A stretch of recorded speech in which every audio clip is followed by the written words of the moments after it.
தொலைக்காட்சியில் விறுவிறுப்பாக ஒளிபரப்பாகி வரும் நிகழ்ச்சிதான் பிக் பாஸ். இந்த நிகழ்ச்சி ஹிந்தி, தெலுங்கு, தமிழ், கன்னடம் மற்றும் மலையாளம் உள்ளிட்ட மொழிகளில் ஒளிபரப்பப்பட்டு வருகிறது. கடந்த வாரம் மிக பிரம்மாண்டமாக ஆரம்பமான பிக் பாஸ் சீசன் 9 முதல் போட்டியாளராக திவாகரன் வருகிறார். இந்த நிலையில் பிக் பாஸ் சீசன் 9 ஆரம்பமான நாள் முதல் போட்டியாளர்கள் உள்ளே பிரச்சனைகள் ஓயவில்லை. தினமும் ஏதாவது பிரச்சனை வந்து கொண்டே இருக்கிறது.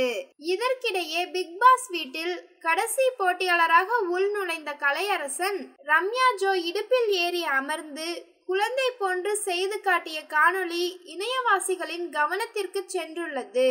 அவர் இடுப்பில் ஏறி அமர்ந்து மற்ற போட்டியாளர்களையும் அழைத்து தான் இடுப்பில் இருப்பதாகவும் சைகை செய்து காட்டியிருக்கிறார். இதனைத் தொடர்ந்து வீட்டில் தண்ணீர் பிரச்சனை பெரும் பிரச்சனையாக மாறியுள்ளது.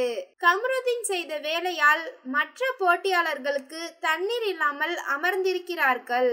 இது குறித்து ஆதிரை பேசும்போது, எனக்கு தண்ணீர் வேண்டும், அதனால் நான் பேசுவேன் என கூறுகிறார்.